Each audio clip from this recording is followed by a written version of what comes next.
చాలా గొప్ప సినిమాకి నన్ను పిలిచి మాట్లాడమన్నందుకు నా జన్మ ధన్యంగా భావిస్తూ ఇంత గొప్ప సినిమా తీసినటువంటి నిర్మాత నారాయణ రెడ్డి గారికి, దర్శకుడు ఏటా గారికి, టెక్నీషియన్స్కి, మొత్తం అందరికీ, ముఖ్యంగా పాత్రికేయ మిత్రులకు, హే తమ్ముళ్ళారా మీరు మెయిన్ సక్సెస్ చేయాలి, శబాష్ మీకు.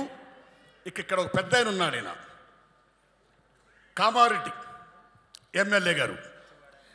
కేసీఆర్ గారు ఓడిపోయారా? నేను షాక్. రియల్లీ రేవంత్ రెడ్డి గారు ఓడిపోయారా? మళ్ళీ షాక్. కామారెడ్డి బిడ్డ వెంకటరమణారెడ్డి గారు ఇద్దరి మీద గెలిచాడా?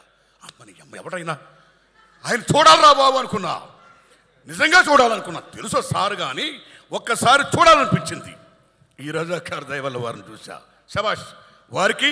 మన హార్మూర్ రెడ్డి గారు, మీ ఇద్దరు దెబ్బ వల్ల ఈవేళ నరేంద్ర మోడీ గారు, అమిత్ షా గారు తెలంగాణలో 5 ఎంపీలు 6 ఎంపీలు కూడా ఈవేళ ఏకంగా 15 ఎంపీలకి మేము సిద్ధం అని చేశారు మహానుభావ.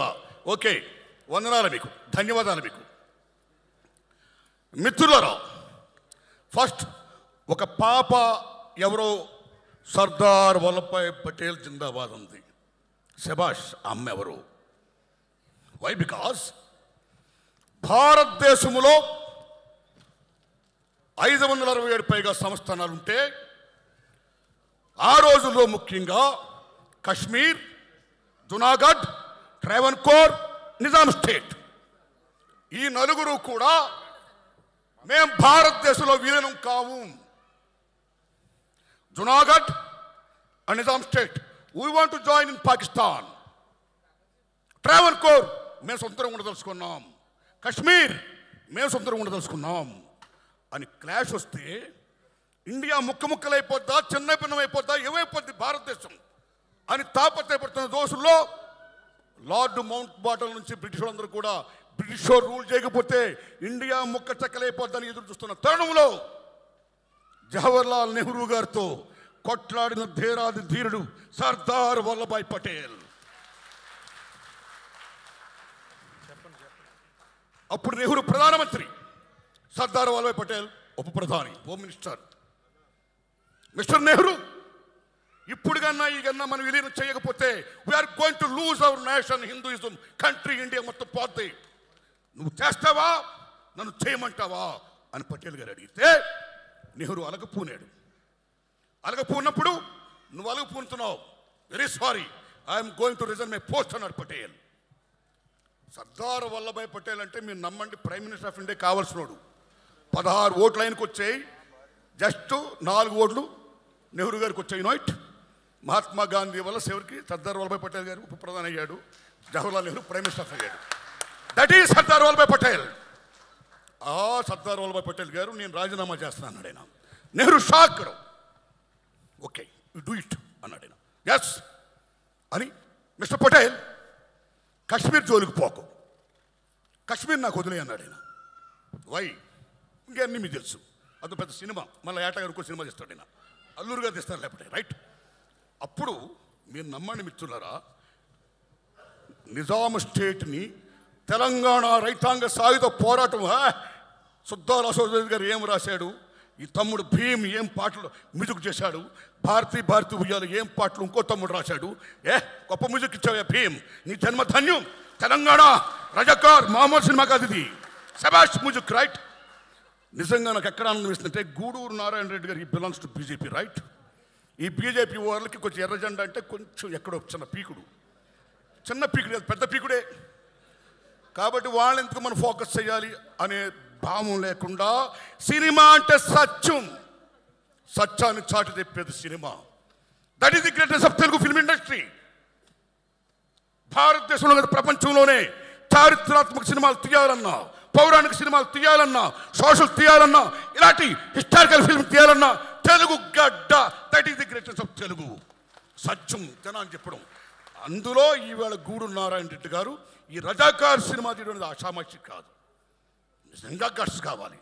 అల్లూరు గారు అన్నట్టు, ఆ సొమ్మ అన్నట్టు నిజంగా గట్స్ కావాలి. వై గట్స్ ఎందుకు కావాలంటే, స్వతంత్రం వచ్చినాడైనా మీరు నమ్మండి, తెలంగాణ సెప్టెంబర్ 17ని విలీనం చేద్దామా, విమోచన చేద్దామా, దినోత్సవాలు ఐక్యం చేద్దామని తాపత్రయపడుతున్న రోజుల్లో ఇవాళ బీజేపీ వాళ్ళు బ్రహ్మాండంగా ఏదో వాళ్ళు రూల్ చేస్తున్నారండి. అలాంటి రజాకార్ సినిమా ఇవాళ రావడం అనేది సత్యాన్ని జనాన్ని చెప్పడం. బికాజ్ ఇందాక ఇంద్రరాజు గారు అన్నారు మంచి మాట, this not active Muslim film, right? సత్యం ఇది. But Muslim state Mir Osman Ali Khan, Qasim Razvi, Sardar Vallabhbhai Patel ముగ్గురు బ్రహ్మాండమైన యాక్టర్లు ఏటగారు పెట్టాడు. నేను శబాష్, అచ్చు అలాగే ఉన్నారు వాళ్ళు. శబాష్. Character fitness is most important, right? మీరు నమ్మండి మిత్రులారా, ఆనాడు తెలంగాణ రైతాంగ సాయుధ పోరాటం కానీ, వందే మాతరం ఉద్యమం కానీ బీభత్సంగా సాగుతున్న రోజుల్లో మీర్ ఉస్మాన్ అలీ ఖాన్ ఈ షాక్డ్ నిజాం స్టేట్ అయిపోద్దు వాట్ టు డూ. ఇవాళ రెండు కళ్ళ సిద్ధాంతం అని మనం చెప్పుకుంటాము చూడండి. ఆ రోజుల్లోనే హిందువులు ముస్లింలు నాకు రెండు కళ్ళు అని he wants to rule Nizam state. కానీ ఎక్కడో షేక్ అవుతున్నాడు. He wants to save his Kingdom. దానికోసం అప్పుడు ఏం చేశాడంటే, ఈవేళ ఏ ఎంఐఎం ఉందో అది లాతూర్లో ముస్లిం ఫండమెంటలిస్ట్ ఓ ముస్లిం పెద్ద ఆయన ఏర్పాటు చేశాడు ఎంఐఎం పార్టీని. దానికి నాయకుడు ఎవరండి? మీర్ ఉస్మాన్ అలీ ఖాన్ కాదు, కాసిం రజ్వీ. అప్పుడు నిజాం స్టేట్ అంటే తెలంగాణలో 12 జిల్లాలు, 8 జిల్లాలు, మహారాష్ట్ర 5 జిల్లాలు, కర్ణాటక 3 జిల్లాలు. This is Nizam state.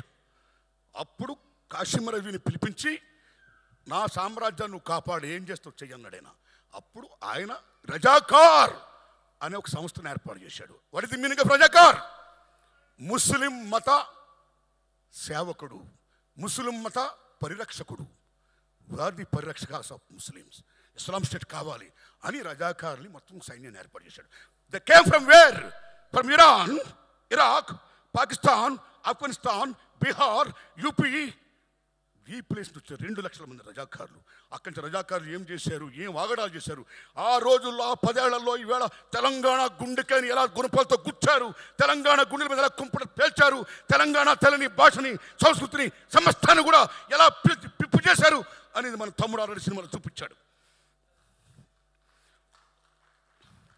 అలాంటి దశలో ఆ రజాకార వ్యవస్థ మీద ఎంతమంది మహానుభావులు త్యాగం చేస్తే, ఇందాక మనం మంచి మాట చెప్పారు గూడూరు నారాయణ రెడ్డి గారు, ఇది నిజంగా యాంటీ ముస్లిం ఫిల్మ్ కాదు, గుర్తుపెట్టుకోండి. ఆ రోజుల్లో కాసిం రజ్వీ మీద ప్రప్రదంగా అటాక్ ఇచ్చిన వీరాది వీరుడు, సూరాది సూర్యుడు, గ్రేట్ ఇంతియాజ్ పత్రిక editor and writer Shoebullah Khan. తాలో షోయబుల్లా ఖాన్, మిషన్ నిజాం మీర్ ఉస్మాన్ అలీ ఖాన్. హిందువులు ముస్లింలు 2 కళ్ళు అంటావు, ఏది? హిందువులు చంపుడు పాడవేనా నీ 2 కళ్ళ సిద్ధాంతం? Mister Qasim Razvi, don't be like Muslim fundamentalist. మానవత్వంతో ఉండు. చూసుకోండి మిత్రులారా, అల్లాను పూజించే వాళ్ళు ఎవరో కూడా హిందూ దేవాలయానికి వచ్చి రాముని పూజించరు. యేసుక్రీస్తుని పూజించి చర్చికి వెళ్ళేవారు ఎవరు క్రిస్టియన్స్ కూడా వచ్చి మన రాముడిని, ఈశ్వరుని హిందూ దేవాలయానికి రారు. కానీ మన హిందువులు మాత్రం మన దేవుళ్ళు పూజించడమే కాదు, కనపడ్డ అల్లాకి వెళ్తారు దండం పెడతాం, దర్గాకి వెళ్తాం దండం పెడతాం, చర్చికి వెళ్తాం దండం పెడతాం, బుద్ధిస్ట్కి దండం పెడతాం. ఒక అల్లా, ఒక ముస్లిం, ఒక క్రిస్టియన్, ఒక వీడే కాదు, కనపడ్డ రాయికి, రప్పుకి, సమస్తానికి కూడా దండం పెట్టే, చెట్టుకి పుట్టుకి పెట్టే మత సహనం గల భారత మాత బిడ్డ హిందూ మతం. That is the greatest of Hindu మతం. ప్లీజ్ ప్లీజ్ తమ్ముళ్ళు, దిస్ ఇస్ నాట్ బీజేపీ అవుతాం, రైట్? తప్పు. ఇప్పటికే ఎన్నికల ఆంజనేయ స్వామితో జెండా పెట్టిస్తారు మీరు. రాముని జై శ్రీరామ్ అంటే రాముడు మీ అబ్బ సొత్తా, మన సొత్తా, అందరి సొత్తు రాముడు. ఇక్కడే మాట్లాడకండి ప్లీజ్. సారే జహా సే అచ్చా అన్న మహమ్మద్ ఇక్బాల్ ఎవరు? ముస్లిం. ఆయన సారే జహా సే అచ్చా హిందుస్థాన్ హమారా అన్నాడు, కానీ సారే జహా అచ్చా పాకిస్తాన్ హమారా Allah. That is Iqbal. Unite. జై హింద్ టైంలో సుభాష్ చంద్రబోస్ రెజిమెంట్కి నాయకుడైన ఒక ముస్లిం సోదరుడు, మీరు నమ్మండి మిత్రులరా, 1907లో పిళ్ళై గారు అన్న ఆయన కనుగొన్నాడు జై హింద్ అనే పదం పెట్టాలని. పిళ్ళై స్వతంత్ర సంగ్రామ పోరాట యోధుడు. 1940లో బోస్ రెజిమెంట్ పేరు పెడితే బాగుంటుందని చెప్పిన, జై హింద్ అంటే బాగుంటుందని చెప్పిన మహానుభావుడు ముస్లిం సోదరుడు. ఆయన జై హింద్ అనమాడు కానీ జై పాకిస్తాన్ అని మళ్ళా. అరే భాయ్, వాడు షోయబుల్లా ఖాన్. మీరు నమ్ముతారా? తెలంగాణ సాయుధ పోవడానికి 3 మూర్తులు డిసిషన్ తీసుకున్నారు యుద్ధం చేద్దామని. ఆ 3 మూర్తులు ఎవరో తెలుసా? రావి నారాయణ రెడ్డి, ఆటో Ramachandra Reddy, third one is Makhdoom Mohiuddin. That is the Muslims. Hindu Muslim బాయ్ బాయ్. దిస్ ఫిల్మ్ బిలాంగ్స్ టు చరిత్ర. రజాకారులు మామూలు దుర్మార్గం చేయాల, బతుకమ్మలను ఆడించారు వ్యవస్థలను చేసి. ఆడించిన మీద పరమ దుర్మార్గంగా ఎక్కడ హిందూ దేవాలయాలు కనపడితే ముక్కలు చేసుకుంటూ పోయారు. నిజాం స్టేట్ కన్నా ఎగ్నిస్ట్కి వెళితే 4 కోసత్తాను చంపేశారు. చివరికి మీ ఆయనలు ఎక్కడ, మీ అన్నలు ఎక్కడ, మీ బాబులు ఎక్కడ అని చెప్పి పాలిస్తున్న బాలింతను కూడా వదలకుండా ఆ బాలింతల పాలు తీసుకుని కక్కించి పిండించి కాఫీ చేసుకుని తాగి బేబచ్చాలు చేసి వెళ్ళారు రజాకారులు. దుర్మార్గం దుర్మార్గం దుర్మార్గం. ఆ దుర్మార్గం అనేది చరిత్రకి జనాలు చెప్పడం గట్స్ కావాలి కాబట్టి ఆ గట్స్ చెప్పిన గూడూరు నారాయణ రెడ్డి గారికి నేను సెల్యూట్ చేస్తున్నాను. బికాస్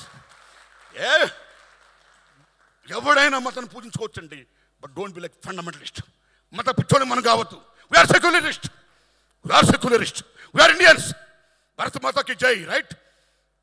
సో ఆ దశలో ఎంత గొప్ప సినిమా తీసినందుకు, ఇది మామూలు విషయంగా ఈ సినిమా రజాకార్ హోల్ హార్టెడ్లీ ఈ సినిమాని మొత్తం చూపించండి సార్. ఏ మతంలో ఉన్నా సరే ఫండమెంటలిజం ఉండకూడదు, అందరినీ సాధారణంగా మనం పూజించుకోవాలి. అల్లా ఏం చెప్పాడు? బేబచ్చాలు చేయమన్నాడా? ఆదుకోమన్నాడు. రాముడు ఏం చెప్పాడు? చంపమన్నాడా? ఆదుకోమన్నాడు. అరే, వాట్ ఈస్ ది రిలిజియన్? మతం అంటే ఏంటి? What is the meaning of Hinduism? What is the Islamism, Muslimism? Ism అంటే మతం, మతం అంటే ఉద్దేశం. వాళ్ళు ఏం చెప్పారో ఆ ఉద్దేశాలు అందరం బాగుండాలని, అలా కోరుకోవాలని ఆ దశలో భాగంగా చరిత్రని ఇంత బాగా చెప్పినటువంటి తమ్ముడు ఏటా నారాయణ రెడ్డి గారికి, సారీ ఏటా సత్యనారాయణ గారికి, గట్స్గా తీసిన మహానుభావుడు గూడూరు నారాయణ రెడ్డి గారికి అందరికీ వందనాలు చెప్తూ, కె రాఘవేంద్రరావు గారు కాంపౌండ్ నుంచి pan India legend director Rajamouli గారు వచ్చారు. అంతవరకు అంతకుముందు కె విశ్వనాథ్ గారి శంకరాభరణంతో ప్రపంచంలో తెలుగు చలచిత్ర పరిశ్రమకు బావుట ఎగిరింది. విత్ శంకరాభరణం రాజమౌళి గారితో ఎగరడం కాదు, occupied it. Rajamouli Oscar award. ఏం రాజమౌళి మజాకా? జేమ్స్ కెమెరన్, స్టీవెన్ స్పిల్బర్గ్ వీళ్ళందరూ ఇవాళ Rajamouli I want do with you అని అంటారంటే ఎక్కడికి వెళ్ళిపోయాడు రాజమౌళి? శబాష్ శబాష్ శబాష్. అలాంటి రాజమౌళి తర్వాత మళ్ళా రాఘవేంద్ర శిష్యుడు ఏటా సత్యనారాయణ గారు. కాబట్టి రాజమౌళి గారు అంత గొప్పోడు కావాలని నేను కోరుకుంటున్నాను. Thanks a lot. ధన్యవాదం బ్రదర్, ధన్యవాదం. రైట్, అందరికీ నటించిన నటినటికి, అందరికీ టెక్నీషియన్ మొత్తం అందరికీ, మీడియాకి మొత్తం అందరికీ, తమ్ముళ్ళు మీడియా మిత్రులరా, ఈ సినిమాను బ్రహ్మాండంగా ప్రమోట్ చేయండి, బ్రహ్మాండంగా ఆడాలి.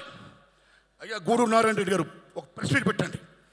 This the film the history of Telangana, not the film of Hinduism or Muslimism.